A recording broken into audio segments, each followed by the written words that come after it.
하나님 말씀 봅니다. 에베소서 4장 17절에서 24절 말씀입니다. 에베소서 4장 17절로 24절 말씀 제가 읽어드립니다. 그러므로 내가 이것을 말하며 주 안에서 증언하노니 이제부터 너희는 이방인이 그 마음에 허망한 것으로 행함같이 행하지 말라. 그들의 총명이 어두워지고 그들 가운데 있는 무지함과 그들의 마음이 굳어짐으로 말미암아 하나님의 생명에서 떠나 있도다. 그들이 감각 없는 자가 되어 자신을 방탕에 방임하여 모든 더러운 것을 욕심으로 행하되 오직 너희는 그리스도를 그같이 배우지 아니하였느니라. 진리가 예수 안에 있는 것 같이 너희가 참으로 그에게서 듣고 또한 그 안에서 가르침을 받았을진데 너희는 유혹의 욕심을 따라 썩어져가는 구습을 따르는 옛사람을 벗어버리고 오직 너희의 심령이 새롭게 되어 하나님을 따라 의와 진리의 거룩함으로 지으심을 받은 새 사람을 입으라. 아멘. 이 저녁에 하나님께서 여러분 계신 곳에 아직 무더위가 우리 곁에 가까이 있을 때 선선한 성령의 바람으로 여러분 심령을 시원케 할 줄 믿습니다. 새 사람을 입으라, 이런 제목으로 하나님의 말씀을 나눌 때 주께서 다시 우리에게 또 한 번 새 옷을 입히는 귀한 은혜가 있기를 바랍니다. 아신 대로 우리 모두는 결함투성입니다. 실수투성입니다. 유혹에 넘어지는 연약함 투성입니다. 틈만 조금만 보이면 언제든지 우리가 알지도 못해 죄로 기울어지는 그런 경향을 가지고 있습니다.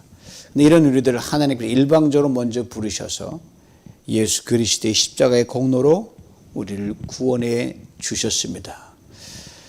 자격 없는 우리를 자격 있는 자로 만들어 주셨고 죄로 더러워진 우리를 깨끗한 자로 거룩하신 하나님 앞에 설 수 없는 우리의 존재들을 거룩한 존재가 되어 서게 하셨고 아들과 딸이 되게 하셨습니다. 좀 더 정확하게 말하자면 그렇게 하나님과 인정해 주시고 받아주시고 가리워서 우리 모든 걸 안 보이는 인정된 바 된 그런 존재가 된 것이죠. 참 귀합니다. 이거 성경 우리가 이렇게 분명하게 읽어줍니다. 고린도후서 5장 17절이에요. 그런즉 누구든지 그리스도 안에 있으면 새로운 피조물이라 이전 것은 지나갔으니 보라 새 것이 되었도다. 이렇게 다시 말씀드릴 수 있어요. 우리를 예수 그리스도로 옷 입혀 주셨다. 우리의 죄되고 허물된 옷을 다 벗기시고 예수 그리스도 옷을 입혀 주셨습니다. 아신 대로 좋은 옷을 입으면 기분 좋잖아요. 거기에 걸맞게 행동이 따라야 다만 그 옷이 제대로 돋보입니다. 문득 해방 전인 1943년에 발표된 그 빈대떡 신사란 유행가 가사말이 뇌를 스칩니다. 지금 고인이 되신 분이시죠. 이북 출신 가수신데 시대를 좀 관통하는 그런 어떤 가사를 담고 있는 한복남 씨의 노래입니다. 그 일부를 잠시 불러옵니다. 양복 입은 신사가 요리집 문 앞에서 매를 맞는데 왜 맞을까? 원인은 한 가지, 돈이 없어서. 들어갈 땐 뽐을 내며 들어가더니 나올 적엔 돈이 없어 쩔쩔매다가 뒷문으로 도망가다 붙잡혀서 매를 맞누나. 어린 시절 한창 유행했던 노래였습니다. 가사물이 어린 저에게 어찌나 코믹하게 우습게 들으니 한참 웃었어요. 그리고 그 요리집에서 그 두들겨 맞는 양복 입은 신사의 모습을 떠올리곤 했습니다. 그런데 가사말이 그냥 흘려보내기엔 꽤 깊은 의미를 가지고 있어요. 양복 입은 신사면 지체 높다고 생각하잖아요. 사람들이 보기에 돈도 있는 줄 알고 그렇게 사람들은 선입관을 가지고 있습니다. 근데 알고 보니 돈 한 푼 없는 한량이요. 게으름뱅이였습니다. 배가 고파서 일단 배는 채워 좋은 요리집에 들어간 거예요. 양복 입으니까 받아준 거예요. 음식을 잘 시켜서 배불리 먹었습니다. 근데 돈이 없잖아요. 차라리 사실 여차여차해서 돈이 없습니다라고 정직하게 했더라면 여기는 한 바가지 먹고 나오면 끝나는데 몰래 도망가다 붙잡혀가지고 매를 맞는다, 이런 우스꽝스러운 풍자적인 가사입니다. 하나님께서 우리에게 입혀주신 옷은요, 이 세상에서 결코 구할 수도 없는 값진 옷입니다. 예수 그리스도 옷이기 때문입니다. 그러나 이런 옷을 입은 우리가 내뱉는 말, 하는 행동이 그 옷에 걸맞은 삶을 살아가지 못하면 어떻게 되겠습니까? 하나님의 영광이 가리워지게 되고요. 그리스도의 덕을 떨어뜨리고 거의 흠집을 내는 그런 삶이 될 수밖에 없다는, 이 두 말할 필요가 없는 거예요. 그러게 그리스도는 우리들은 하나님이 우리에게 입혀주신 예수 그리스도의 옷이 진정 돋보이는 삶을 살아야 마땅하다는 말입니다. 그런 삶을 살아가기 위해서 우리가 쉼없이 자라가야 됩니다. 이에 대해 바울은 우리에게 이렇게 말씀합니다. 지난해에서 살펴본 에베소서 4장 13절 15절 말씀에 들어보세요. 우리가 다 하나님의 아들을 믿는 것과 아는 일에 하나가 되어 온전한 사람을 이루어 그리스도의 장성한 분량이 충만한 데까지 이르니 오직 사랑 안에서 참된 것을 하여 범사에 그에게까지 자랄지라. 이렇게 자라기 위해서 바울은 오늘 본문에 좀 더 구체적인 비유를 들어서 설명합니다. 바로 옛사람과 새사람 비유가 바로 그거예요. 비교하면 극명하게 내가 이랬었구나, 그럼 이래야지라고 분명히 자기의 행동 기준과 강령이 나온단 말입니다. 바울이 이렇게 운을 뗍니다. 17절 앞부분입니다. 그러므로 내가 이것을 말하며 주 안에서 증언한다 했습니다. 지금 바울이 편지를 쓰는 대상은 에베소 교회 성도들입니다. 예수 그리스도를 통해 이미 구원 안에 있는 사람들입니다. 예수 그리스도를 통해서 이미 은혜 안에 거하는 사람들입니다. 예수 그리스도를 통해 이미 성령의 인도함을 받는 사람들입니다. 생짜 모르는 그런 생고구마가 아니에요.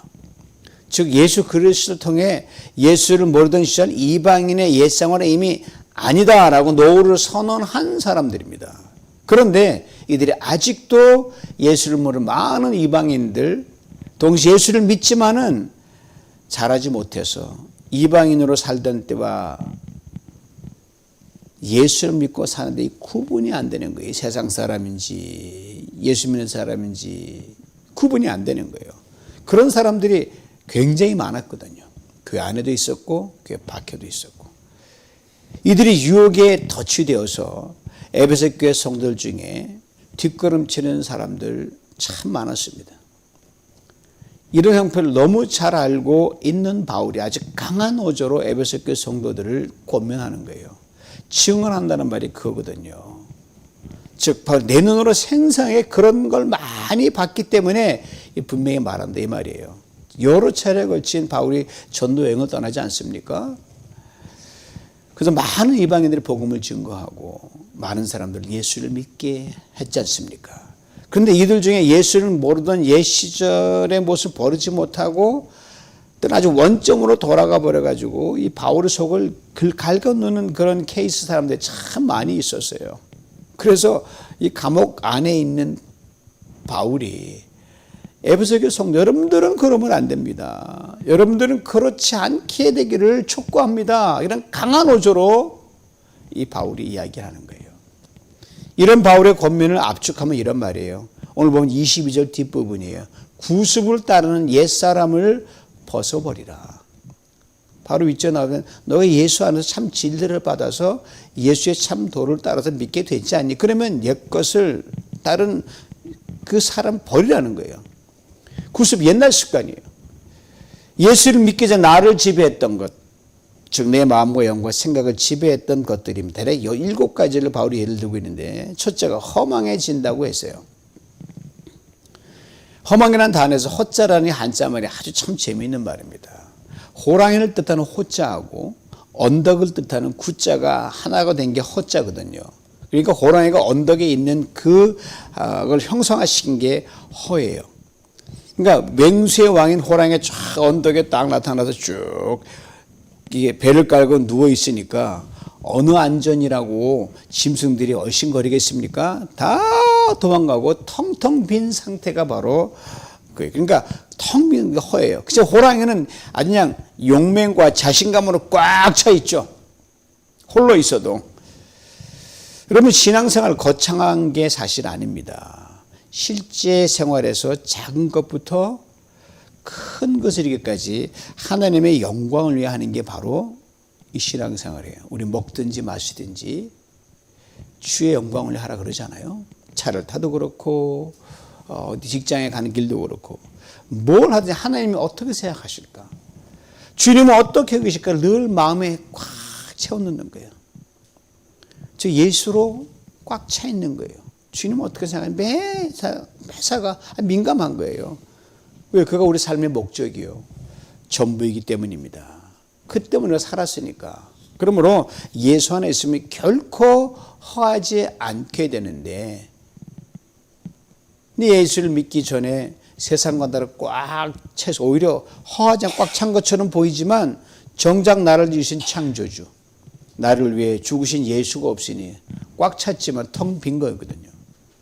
그래서 이런 삶을 겪어봤지 않냐? 거기로 돌아가면 안 된다고 바울이 에베소 교회 성도들에게 강하게 말하고 있는 겁니다.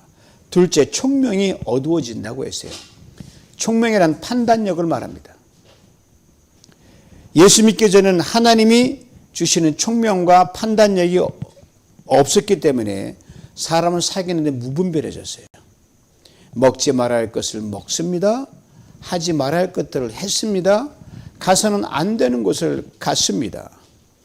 세상을 살아가는 지식과 전문 식견은 아주 많은데 하나님과 나를 아는 지혜가 없는 거예요. 총명이 어두워진다는 것은 시야가 좁아지고 어두워지는 것을 말합니다. 눈이 나쁜 저에게는 이것이 무슨 뜻인지 아주 저는 리얼하게 경험을 합니다. 예를 들어 안경에 자그마한 티가 딱 튀면요, 그게 제 눈동자 가운데 있어가지고 눈동자 한 군데를 딱 가릴 때가 있어요. 그러면 모든 것이 다 흐려져요. 아주 불편합니다. 전후 좌우가 잘 가늠이 안 되고요, 위아래가 탁 트이지 못합니다. 이 총명이라는 단어가 전후 좌우가 완전히 확 열리고 위아래가 탁 트여서 어디 하나 막힘거나 모자람이 없이 훤한 게 바로 총명이거든요. 그런데 이 탁 트인 시야가 막히고 좁아졌다는 게 총명이 어두워졌다는 겁니다. 셋째로 무지하다고 했습니다. 무식하면 용감하다고 그러는데 말은 맞지만 무슨 일을 당할지 어떤 경을 칠지 모릅니다. 무지하기 때문에 손에 드는 줄 알면서도 끝까지 버티는 거예요. 전후 좌우를 분별하지 못하면서 수시로 오기를 부릴 때가 있습니다. 이건 진정한 용기가 아닙니다. 실컷 고집 부리고 잘못해놓고 나서 몰라서 그랬다 그렇게 핑계를 댈 때가 참 많이 있어요. 여러분, 무지도 하느님이 싫어하신 죄입니다. 네 번째는 마음이 굳어진다고 했어요. 이 굳어진다는 건 하루아침에 되지 않습니다. 이런 말이 있잖아요. 어떤 죄인도 일시적으로 갑작스럽게 죄인이 되는 경우는 없다. 맞습니다. 즉 한두 번 잘못했다고 해서 그냥 죄에 나로 떨어지냐? 그렇지 않습니다. 그런 자그마한 연속적으로 되풀이돼서 그냥 내버두면 그냥 영락없는 죄인으로 저 나락으로 떨어지게 된다는 게 그 말입니다. 그러기까지는 수십 번 수백 번의 유혹과 시험을 받았다는 걸 반증으로 설명하죠. 죄를 기회가 많았다는 말도 되지만 피할 기회도 많았다는 의미도 됩니다. 그리고 세월이 흘러요.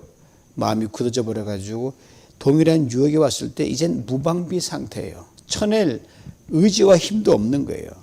그래서 성경은 이렇게 분명하게 말씀하고 있지 않습니까? 히브리서 3장 13절이에요. 오직 오늘이라 일컫는 동안에 매일 피차 권면하여 너희 중에 누구든지 죄의 유혹으로부터 완고하게 되지 않도록 하라. 여기서 굳어진다는 말이 화석화된다는 건데 원래 돌이 아니었어요. 여러분이 간단한 휴지 같은 것도 이제 부드러워잖아요. 물에 넣어가지고 똘똘 뭉치면요 딱딱한 돌처럼 변합니다. 시간이 지나면서 돌이 굳어져요. 이제 깰 수가 없고 처리할 수 없는 그렇게 화석화되었다는 거죠. 다섯째로 감각 없는 자가 된다고 했습니다. 마음이 굳어지면 나오는 자연스러운 현상이죠. 감각이 무뎌졌으니까 무슨 충고를 해도 들리지 않습니다. 아무리 끔찍한 사건을 봐도 깨닫지 못합니다. 주님의 말씀대로 귀가 있어도 듣지 못하고요, 눈이 있어도 보지 못합니다. 또 보기는 보내 도무지 깨닫지 못합니다. 요즘 우리가 돌아가는 세상 눈치를 보면 정말 우리가 무감각해진 것이 아닌가 할 때가 있어요. 이 말이 원문의 시제가 완료형으로 되어 있거든요. 이미 그렇게 되어버려 가지고 돌아올 수 없는 달이 돌아오지 못하는 강을 건넜다는, 늦었다는 그런 의미도 담고 있습니다. 여섯째, 방탕에 방임했다 그렇습니다. 아주 무서운 말입니다. 옛 습관에 지배되어 가지고 자동 오토매틱이 됐다는 뜻이에요. 발이 가고 손이 가고 어째 절제할 수가 없어요. 그래서 옛 습관대로 살지 않으면 그게 오히려 견딜 수 없고 이상한 거예요. 온 영이 그릇된 방향으로, 온 삶이 그쪽으로 쫙 방향을 잡고 가는 겁니다. 옛 습관이 거스를 수 없는 강력한 힘이 되어버린 겁니다. 맞아, 일곱째로 욕심으로 행한다고 했습니다. 욕심, 옛사람이 하는 모든 나쁜 습관, 오래된 습관의 정점에 있는 게 욕심입니다. 아담과 하와가 무너져 내린 것도 욕심 때문에 그런 것이죠.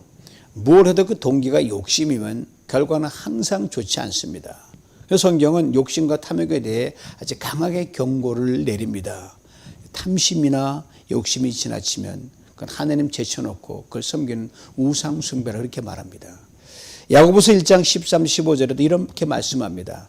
사람이 시험을 받을 때 내가 하나님께 시험을 받는다 하지 말지니 하나님은 악에게 시험 받지도 아니하시고 친히 아무도 시험하지 아니하시느니라.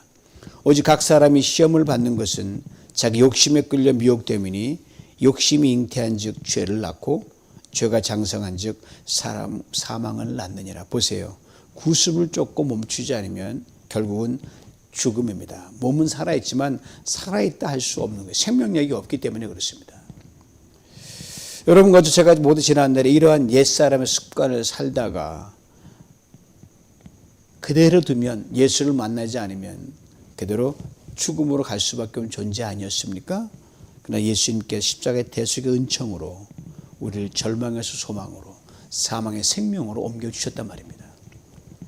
이걸 우리는 구원을 얻었다 그러죠. 사람으로는 할 수 없는 것을 우리를 지으셨기에, 우리를 사랑하셨기에 그 능한 팔로 도저히 헤어나올 수 없는 옛사람의 굴레에서 일방적으로 일단 건져 주셨어요.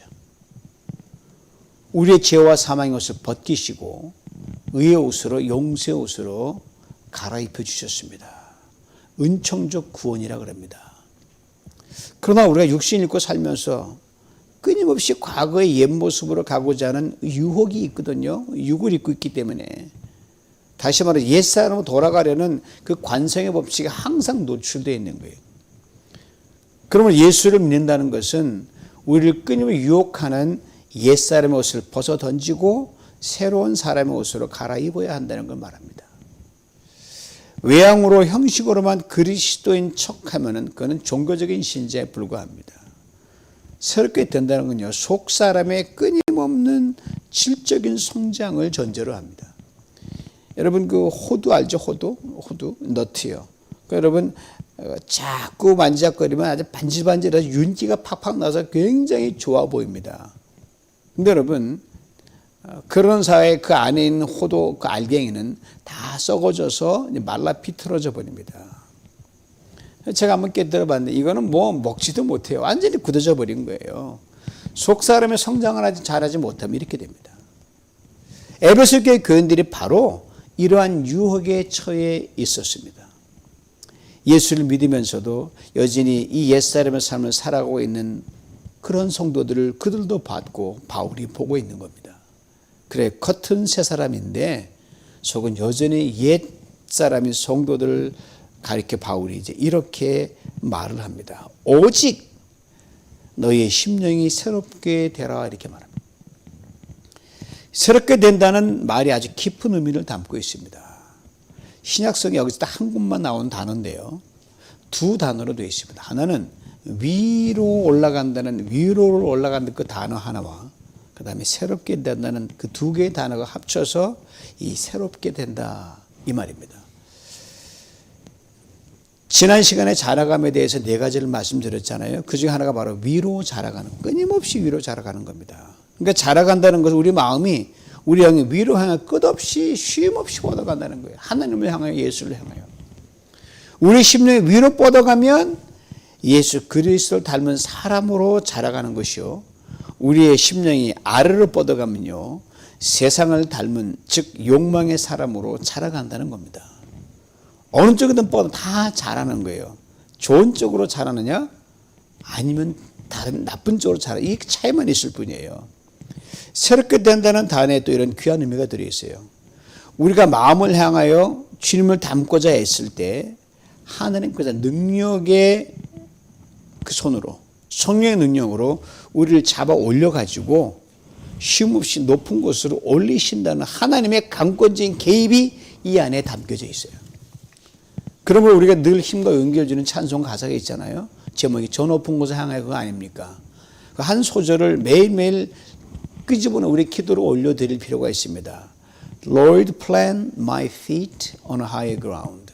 주님 나의 발을 더 높은 곳으로 옮겨 주시옵소서. 이렇게 날마다 높은 곳으로 우리의 삶을 향하기 위해서는 오늘 본문은 이렇게 말씀합니다. 마지막 24절 말씀이에요. 하나님을 따라 의와 진리의 거룩함으로 지으심을 새 사람을 입으라. 이 새 사람을 입으라는 말이 아주 우리말로는 설명할 수 없을 만큼 굉장히 깊이 있고 구체적인 의미인데 원문에 가깝게 제가 이렇게 옮겨보겠습니다. 하나님이 만들어 입혀주신 그 옷으로 쏙 들어가라는 겁니다. 상상해 가십니까? 하나님을 따르라고 했어요. 새 사람을 설명하는 수식어입니다. 즉 하나님의 형상대로 지음을 받은 이란 말인데 하나님께서 그냥 새 사람, 하나님의 형상 지음을 받은 새 사람이라는 거예요. 하나님 우리를 두 번 창조하시는데 한 번은 아담과 하와를 당신의 형상대로 창조하신 것 첫 번째 창조죠. 아담과 하와가 하나님께 불순종하지 않습니까? 에덴에 쫓겨납니다. 그래서 죄의 가시와 엉겅퀴에 찔려가지고 죽음에 이르게 됐습니다. 아담의 후손 우리 모두도 같은 운명에 처하게 됐어요. 이런 우리들을 예수 그리스도 안에서 영원히 죽지 않은 존재로 다시 창조해 주셨습니다. 두 번째 창조입니다. 즉 예수 그리스도의 부활과 생명의 옷으로 입혀주신 것이죠.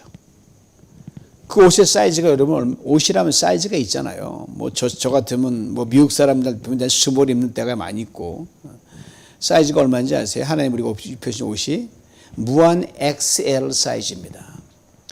XL은 큰 치수의 옷으로 갖다 XL입니다. 엑스트라 라지인데 제가 본 그중 가장 큰 치수는 XXXL이 제가 같이 봤던 건 제일 큰 거예요. XXX 무지무지 큰 거죠. 보니까 무슨 큰 포대자루 같더라고요. 그런데 하나님께서 우리를 죄와 사망에서 건지시고 입혀주신 예수 그리스도 옷의 사이즈는 무한 XL입니다. 예수를 처음 믿었을 때 하나님께서 우리를 바로 이 엄청난 크기의 옷에 쏙 집어넣어 주셨어요. 탁 집어넣은 거예요. 잡아서 너 구원, 은혜의 사람 집어넣어 주신 거예요. 왜요? 그 안에서 무한대로 자라가라고 그렇게 집어넣으셨습니다. 앞서 말씀대로 예수 그리스도의 장성한 분량이 충만한 데까지 이르도록 그렇게 집어넣으셨어요. 거기 은혜의 옷에 집어넣어가지고 마음껏 자라가라. 이게 하나님의 퍼포스예요. 자녀들 어렸을 때 옷을 입혀본 경험이 있으시지요?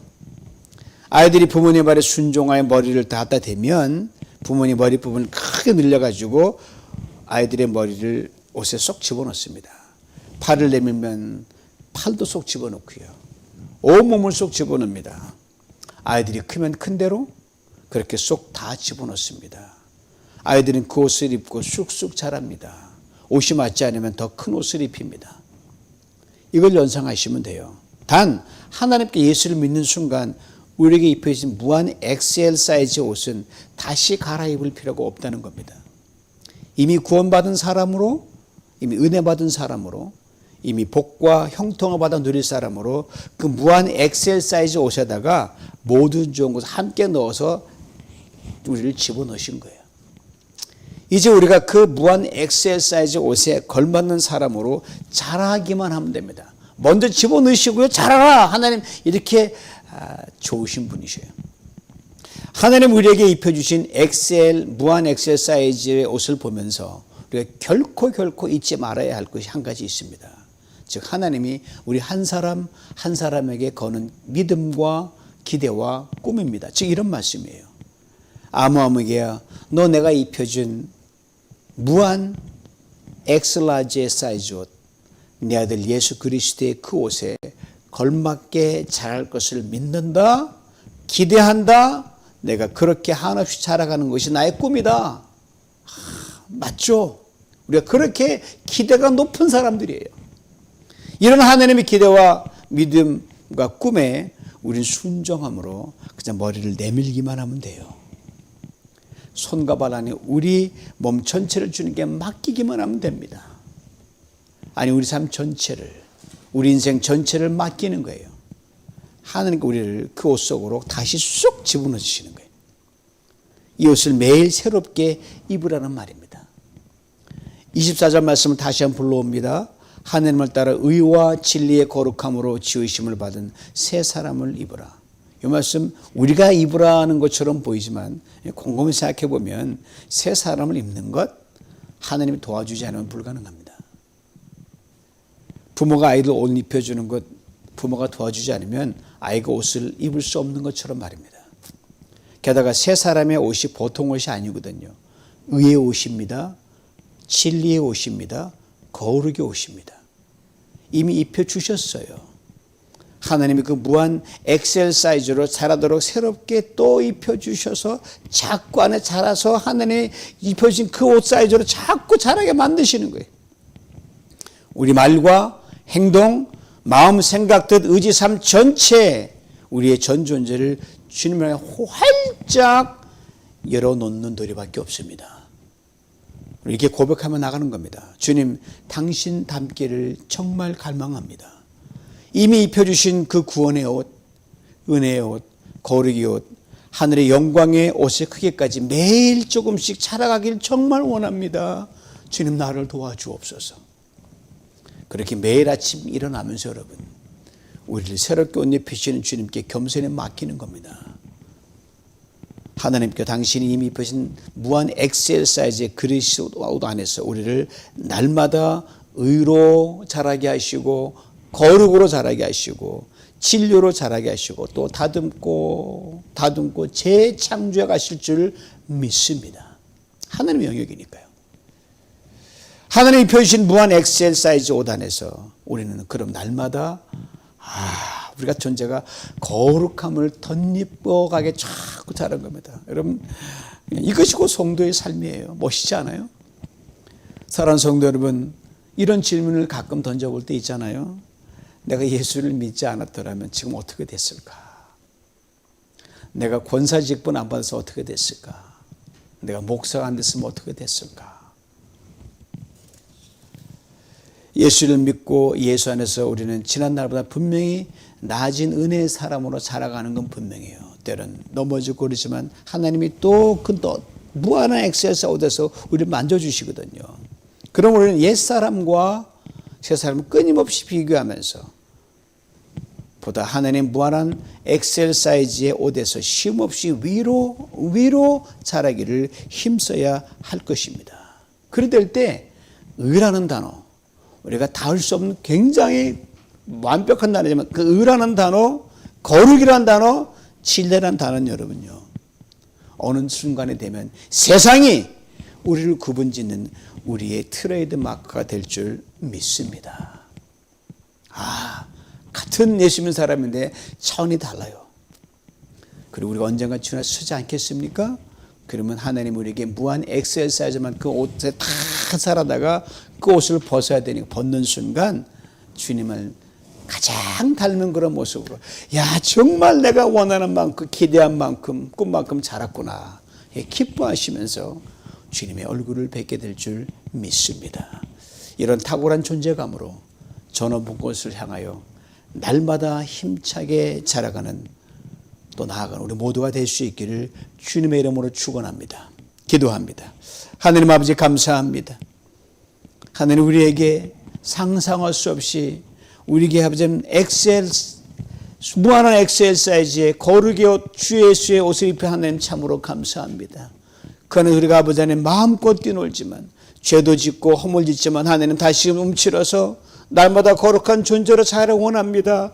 우리 힘으로 할 수 없사오니 성령님 오셔서 우리 모든 전 존재를 다듬어 주시고 순종으로 온 몸과 삶을 주 앞에 내밉니다.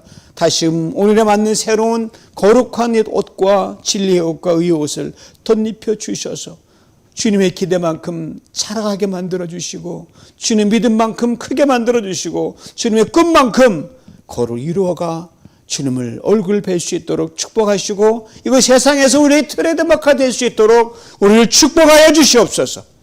예수님의 이름으로 기도하옵나이다. 아멘.